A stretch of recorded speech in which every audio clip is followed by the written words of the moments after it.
Ladies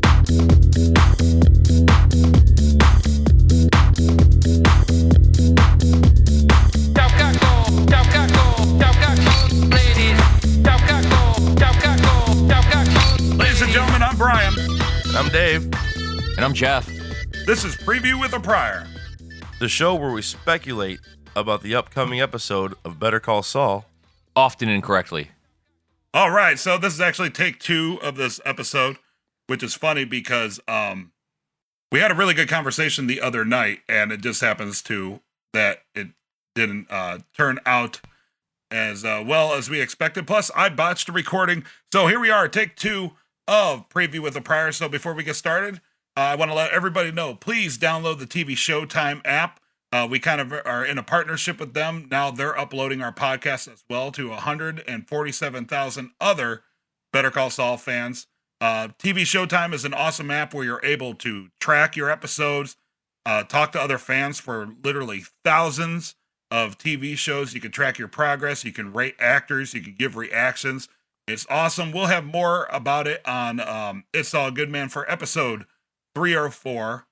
But please make sure to download it. So before we get started with our previews, I'm going to read some of our, correspondence from listeners. That's a good way to put it. Sounds good. That. Thank you. You like that? You like that? All right. So our good friend Mall of America says, for those of you keeping track at home, signs Mike has ignored so far is don't, dead end, yield, and alto. Now, I don't know if that means anything or if it's going to lead into anything, but I think it's interesting that they keep making a point to show that Mike's ignoring signs. And if that does happen to fit into their bigger plan and one of the Easter eggs that they always pan out, we have it on record that our listener, Mall of America, noticed it first. Yeah. The only thing I can say is that they all say to stop what you're doing. They're all concessions. True. And he's going to concede his rule about killing people at some point. It's a stretch, but synonym game on point. I bought a thesaurus the other day. Not only was it terrible, it was terrible. Repugnant. No, it's a joke. It was a bad thesaurus. It wasn't. Right. It was. All right. Listener Kevin Yeah. Ryan says, in my mind, Mike killed like 5 random people when he shot those bullets in the air. Well, I like to think so. Yeah, bullets got to come back to Earth at some point. But do they come down hard enough to kill somebody? At the exit, whatever your terminal velocity is. Good point. Well, the bullet's In terminal theory- velocity up in the air won't necessarily be that terrible. Just I'm because it thinking- doesn't weigh that much. Jeff, you would know this. In a vacuum, it would return at the same velocity of which it left, right? In a vacuum, Yeah. yes, it should. As long as there was gravity pulling back down on it, and then it would slow down as it went up, and then it should accelerate at the same speed it was coming back. But because there is air resistance, it's going to hit terminal velocity, so it's not going to come back down at the same muzzle speed. It's going to eventually just kind of peter out, and since a bullet weighs nothing, assuming he's not shooting uranium-depleted bullets, it probably wouldn't be much to kill somebody. But it's Mike, so you don't know what he has in his arsenal. That's true. Like I said, he is very much like Batman. He shoots the bullet up and then hits the the retrieve button so it comes down faster. So it returns. Yes. Nice. Twitter follower Joe Blow says the episode seems to imply that Gus is also using Hector's route. So he asked, does Gus take over that route in the future? It would seem in line because of the difference in trucks. Right. Remember in the opening, which we've established is like in Breaking Bad time, is Pollos Hermanos truck. Maybe even after Breaking Bad time, yeah. Yeah. That's my favorite comment, I think, so far this whole season, is putting that together. Mm. Very interesting. We have smart listeners. Very astute listeners we do, yeah. Brant, the infamous Brant, says Mike could have given the bag to a carrier pigeon and shot it out of midair. That would have saved him the trouble of tossing the sneakers over the power line. That's a bad idea, Brent. Yeah, I think carrier pigeons are also extinct, so that'd probably be just more difficult than anything. What? Take that, Brant! I thought that carrier pigeons were just regular pigeons that carried things, so you can just find one like in Chicago. They ride bicycles That's right. haphazardly through the city. Annoy me, and I almost hit them. Yes. One thing I didn't see because I listened. That would be a courier pigeon. Bro. One thing I didn't see addressed in the official podcast or really anywhere else is I was really interested in how many times it took Jonathan Banks to throw the shoes over the wire. In real life? Because they showed, 4 or 5 attempts? I think it was only 3, but... Well, I'm impressed. I thought it was 3. But maybe that's also part of the physical comedy piece that Bob was talking about. Yeah. Yeah. Because absolutely kind of awkward and hilarious to throw shoes on a power line in general. Mm-hmm. Couldn't do it when I was 12. Can't do it when I'm 30. Listener Rodney Cohen says the revenge guy meant he had Montezuma's revenge. He wasn't there for revenge. Which, it's probably just him making a joke about the gringo in the Mexican doctor's office. Right. Which leads to, we had this conversation on the episode that we lost. So he was there for anti-diarrheal medication, right? And that was enough to get him busted at customs? So what the hell kind of medicine could that be? Jeff? If it was an opiate, which loperamide, which is the same as Imodium, that's a very low strength opiate.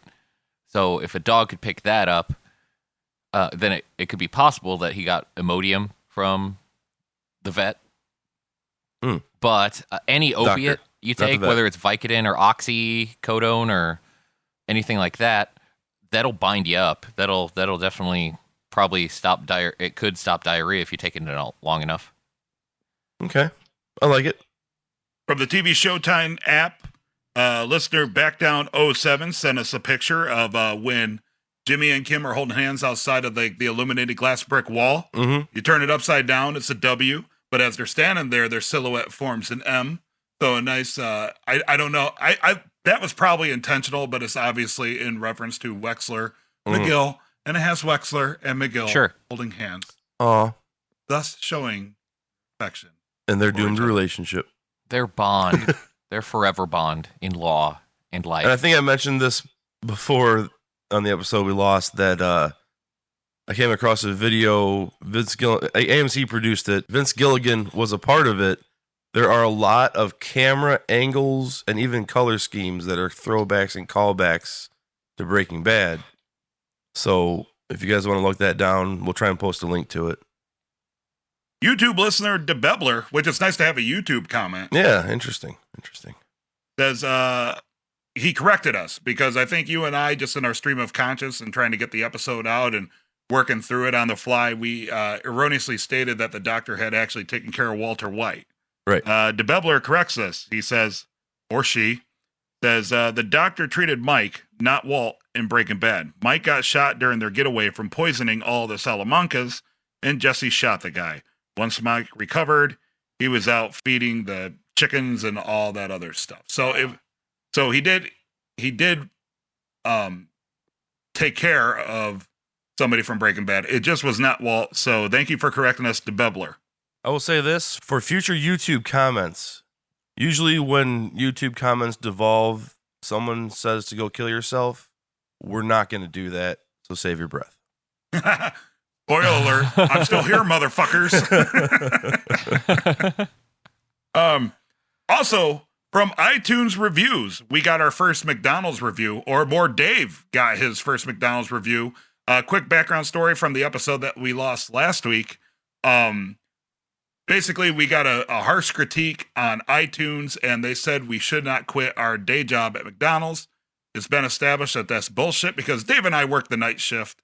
And so we asked folks out there, instead of giving reviews for the podcast, to give us basically work reviews because our 1 year anniversary is coming up soon. So we're going to have to sit with the boss and we're going to have to, explain why we deserve another 10 cents an hour. Yeah, performance reviews. Exactly. Performance and reviews. They love actual customer comments. Right. And it's good to know that I'm going to be able to pass this on to HR on Dave's behalf.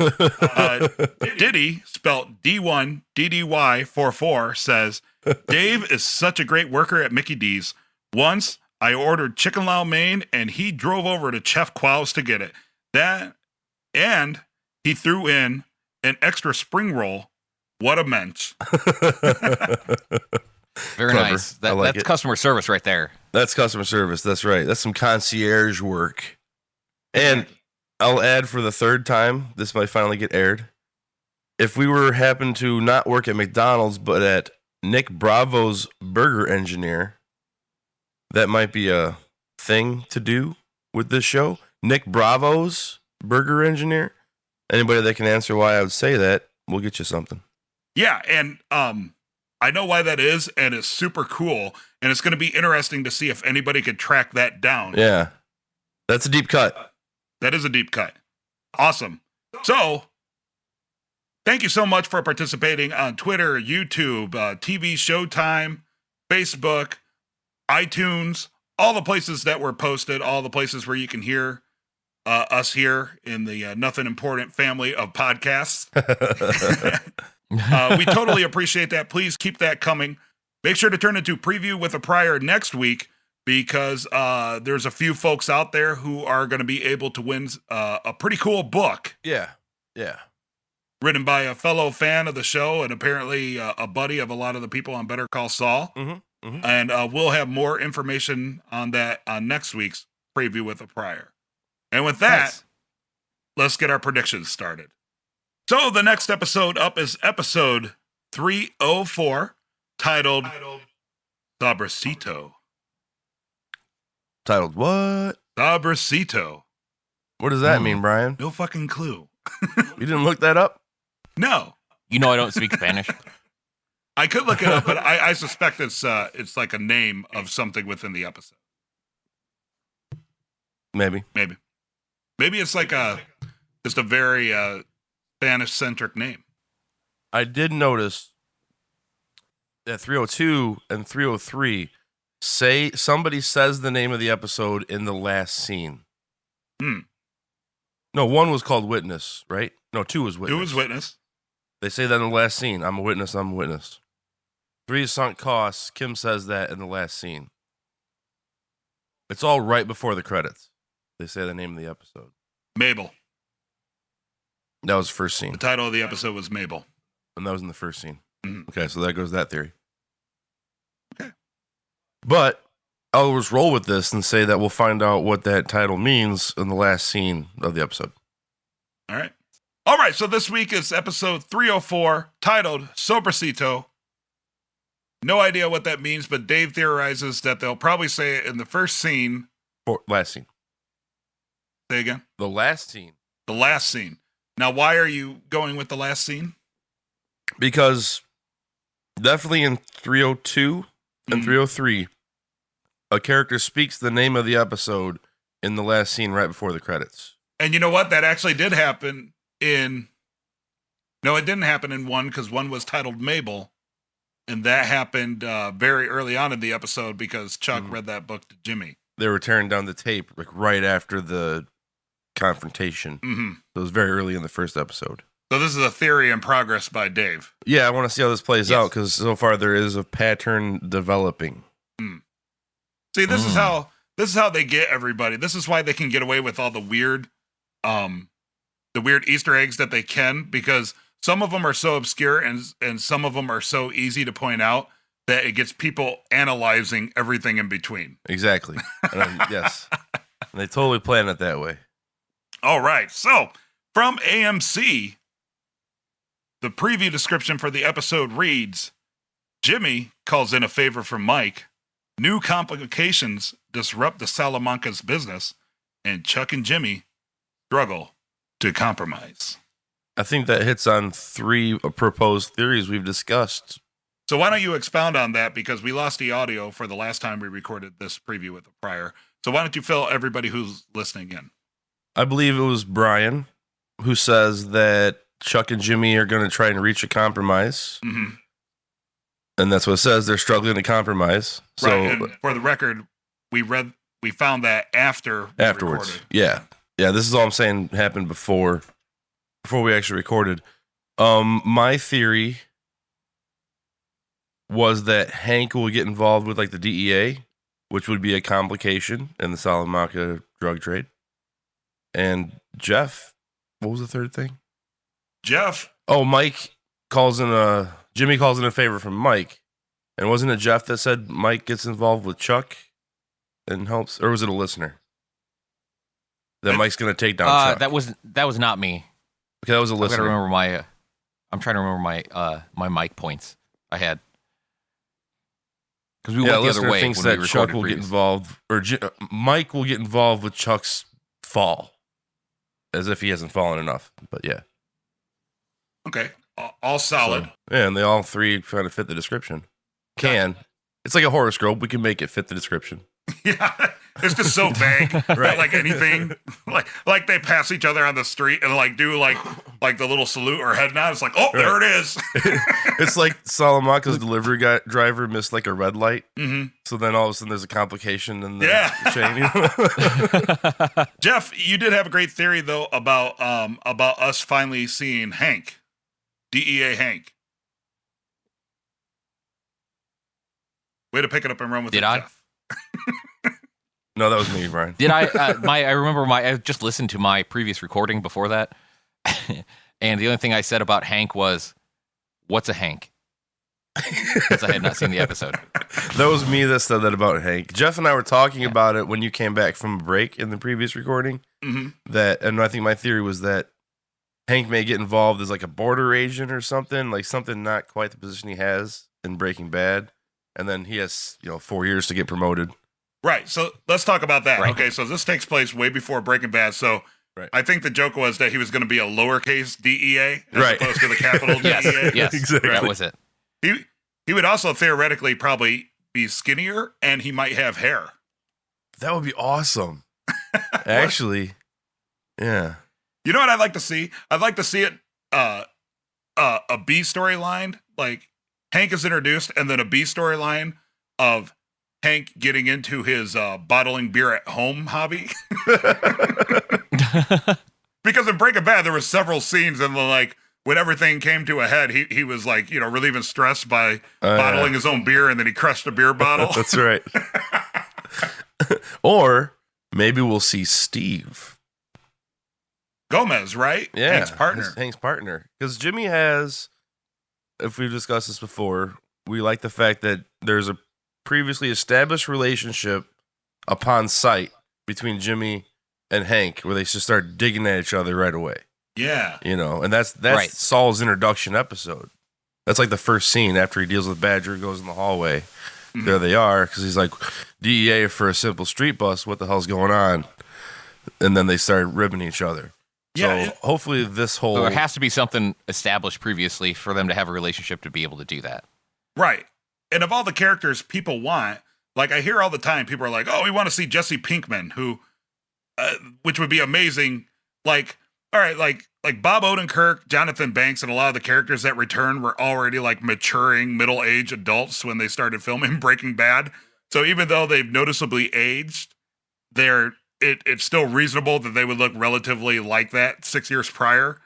But Jesse Pinkman would have to be way younger. And now Aaron Paul is like 40 years old. Yeah, he would have to be probably in high school or something. They'd have to do one of those weird things where they film somebody of similar build from like over the back so you can't see his face. And then Aaron Paul like dubs his voice in. Like they do with the Crow. They just spend that sweet Tron Legacy money that they have, and they can just impose his face, a younger face over it like they did with Jeff Bridges. Yeah. In Tron? Or, yes. I think we just talked about that. Rogue One. Rogue One. What's his name? Gets like 10 minutes of screen time. He's been dead since the 90s. Really? Yeah. Yeah, the Emperor. Yeah, Grand Moff Tarkin has been dead for quite a few years, and he played a pretty important part in Rogue One. Yeah, they got a similar looking guy to act it out, and I think fake the voice, and then they CGI'd his face over the face shots. All right, so to have Jesse Pinkman, they would have to digitally put his face on like a teenager's body. A younger version of his face. Okay. Right. Like they did in Rogue One, which Michael McKean was going to see when he did his interview with us, who plays Chuck McGill on Better Call Saul, who we do a podcast about. 6 Degrees of It's All Good, man. What up? Yes, that is the greatest conspiracy theory. Hilarious. So, those of you out there, what are your theories? What do you think is going to go on with this episode? I'm pretty excited to see it. I really like the pace this year. It's still that slower driving pace, but I like it. It seems like there's a lot more confidence and a lot more purpose in this, and I've talked about it a bunch. So I'm super excited about 304. And Jeff, it's interesting to Dave and I, who have seen Breaking Bad, and you're still kind of trying to catch up with Breaking Bad, but what do you think thus far of Better Call Saul? Because you kind of came in blue, so your experience is just Better Call Saul. So as somebody who's kind of getting in at the prequel, what do you think overall of the series? Like, what are your thoughts? Is this something that like is kind of enthralling to you, or how do you feel? Yeah, I think it's at least engaging, and you can see the character developments and knowing that it's part of a larger universe. Eventually, it's nice to hear you guys talk about those little Easter eggs that are thrown in or the characters that come up. But by itself as a story, the story of Jimmy's fall to Saul is, it's keeping me engaged. It's keeping me active, listening to the whole thing. And one thing we didn't bring up that we were talking about was the Jimmy storyline. What's going to happen with that in preview.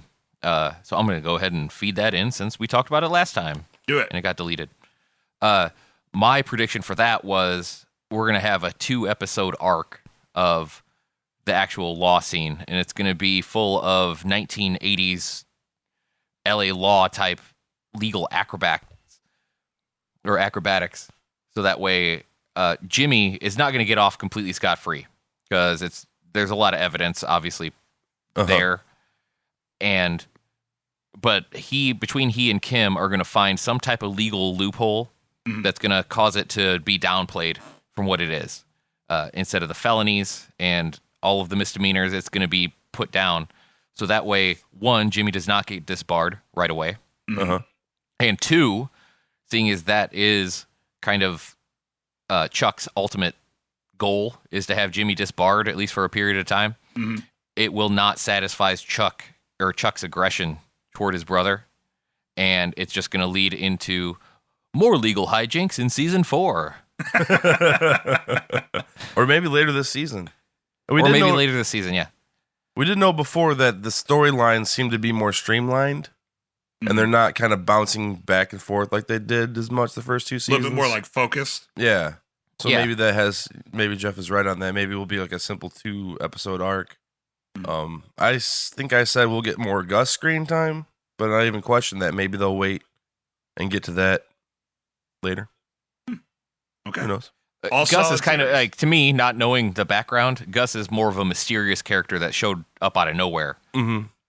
So he could always play that ghost type character in the background who's secretly controlling the Mike storyline, whether Mike knows it or not.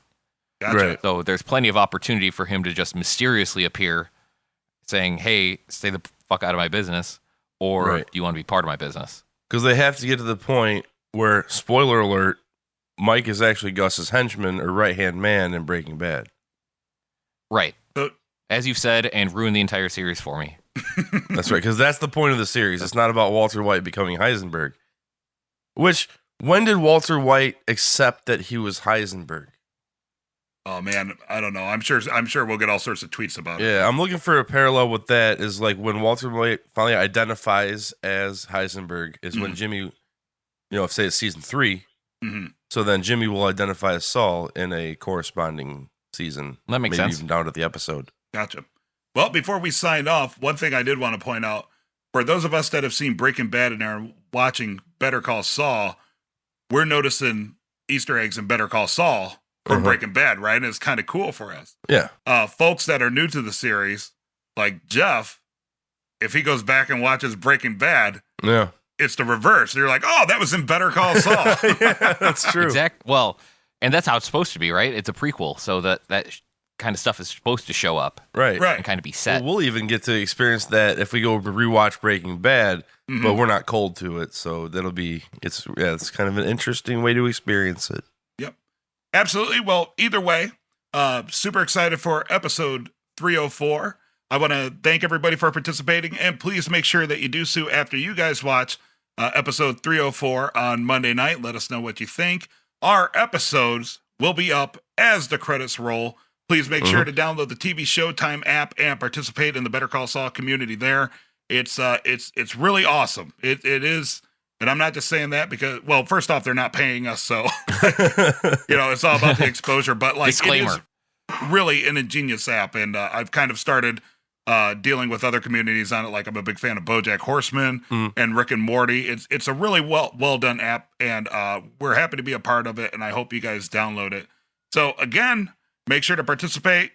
Let us know what you think. Make sure to share on iTunes. Make sure to review us on iTunes. And make sure that you check us out just as the credits roll on Better Call Saul. Because if we did it any faster, we would be live.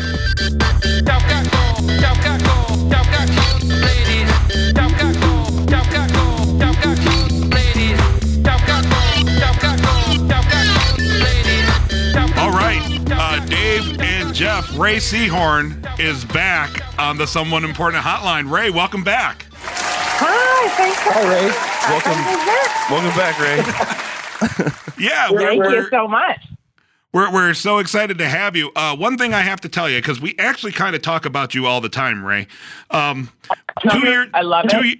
2 years ago when we first spoke, you were actually the first celebrity type notable person that we ever talked to, and that's given us the opportunity to talk to so many great celebrities and so many great people. And we Dave and I are asked all the time, like, well, how'd you get Mike Rowe on your podcast? And it's like, well, it all goes back to Rhea Seehorn. So thank you so much for chatting with us, and we're so glad that you're back. That's the nicest thing to hear. Thank you so much. I didn't think I had any clue at all, but if you've discovered some, I am so happy that it's yours. So Better Call Saul, season 3. We actually just got off the phone with Bob Odenkirk, and he says he hasn't seen. Oh, he's a great guy. He's super fun guest. We've seen the first 2 episodes, but he said he hasn't. Have you managed to see the first couple episodes? I have, but have been told that I can't talk about actual plot points or any of the guest cast. Right. Yep. We got the same rules. So I just wanted to figure out where we're at. But I wanted to say excellent work. It seems like this season same thing I told Bob. It seems like this season, like Better Call Saul is ready to stand on its own 2 feet. You guys have your own distinct tone, your own distinct feel, and a lot of that I would credit to you. Your performance thus far has been absolutely wonderful. Oh, thank you. I wouldn't credit it to me, but I'm really glad that I didn't sink the ship that they built. But yeah, you know what? It's 100% a village. I work very hard on the Kim character because I love the character, and also because of the raw material that's put in front of me. You can't not want to stay up all night trying to think of all the reasons why she doesn't speak when you have a character who is so mysteriously and awesomely withholding in so many situations and silent as a position of power and gesturally even quite still, which I chose to do based on her dialogue. I think she would just kill it in poker. It's a pleasure. I appreciate you responding so sweetly to my performing of her. But it takes the writing, and then it also takes the director, and then it takes a network and a studio and an editor, I should have put in there too, to allow that character to stay on there. You know what I mean? Like, you could have actually altered the pace and taken all the silences out. And because you have to really trust your showrunners, your cast, but also your audience. And I'm talking about AMC and Sony to leave this roller coaster exactly as it is. And that's how you get a character like him. So I'm grateful to everyone that works on this show. That's very interesting. Yeah, sorry. So I never thought about how the editor can affect your performance if you have like a strong silent kind of performance. 100%. Because I've actually edited audiobooks, so I do understand the concept of using spacing to affect tone and the vibe of something. If I do, as I often do on this show, make Kim's moments often in the subtext, in the moments between lines. And a relationship like Jimmy and Kim's, when you've known somebody for 10 years, almost nothing can be said just at face value. It's always about the what does that mean? And to have a, whatever, if there's a scene where there's a million things going on and that Bob chooses to say his line to me looking away and she senses that he might be lying, whatever it might be, you have to allow that moment to have some air. Right. And many times, for the sake of time, an editor might cut just to preserve dialogue. Yeah. And instead we have incredibly nuanced directors and editors that preserve all of that. And DPs that watch like a hawk during rehearsal when you do a scene over and over and they see like, okay, there's a beat here that's actually off the line. It's not an on the line beat, which for anybody listening that doesn't know, that just means a change that happens on a word while speaking versus a change that happens between lines. And they watch that stuff and they make sure they capture it. And then you've got to make sure somebody preserves it instead of cuts it. Wow. And the way you portray Kim Wexler too, as I was watching it, it's a weird combination of how much more of this can she take, and also this woman is just absolutely unshakable. So like, does that make sense to anybody, or does that only make sense to me? That you know what I mean? It's because like you get the hints of some of the frustrations that she's going through, but at the same time, it's like it never phases her. So like.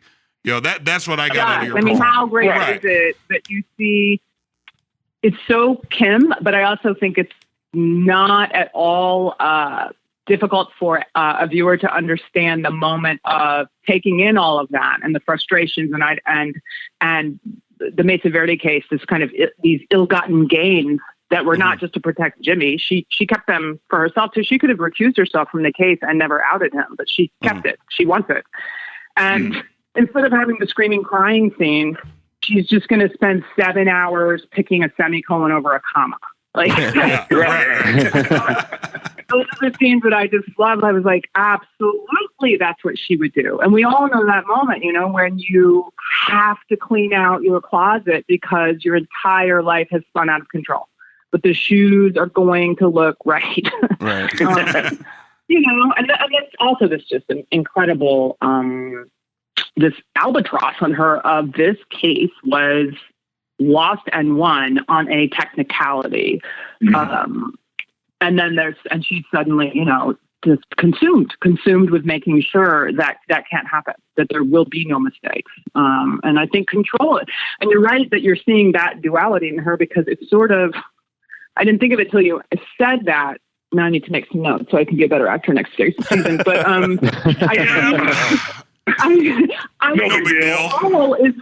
it's both her superhero cape and her Achilles heel. It's her kryptonite and her cape is being utterly in control. And she's struggling with it. And I feel like the whole season was about challenges and consequences rising to the top, and they both are external and internal for all the individual characters, and then also wherever they meet each other. Absolutely. See, look at there. See, I often get criticism for not being insightful enough, and Rhea Seehorn said that I was somewhat insightful. So take that, listeners. Right there you go. Well, Ray, I know you're a very busy woman and you have a heart out, and I'm so glad that you found a few moments that you could chat with us again. It's been absolutely awesome, and I hope we don't have to wait another 2 years to talk to you again down the road. I agree. Let's not. Yeah, if there's any other projects coming up you'd like to promote, we do have another show that we're glad to promote you on. Absolutely. Oh, well, nice. Thank you. I will let you know. I'm in the pre-production stages for 2 features and working on a short that I wrote and co-directed. So I will let you know when they get a little further down the ramp. Fantastic. Absolutely. Always an open invitation. Ladies and gentlemen, Rhea Seehorn, thank you so much. Thank you, Ray. Thank you. Thank you so much. Okay, bye-bye. Thank you. Bye, Ray. Gotta wait for the 3 beeps. Wait for the beeps or say hi to Ray. There's the 3 beep. You better go, Saul.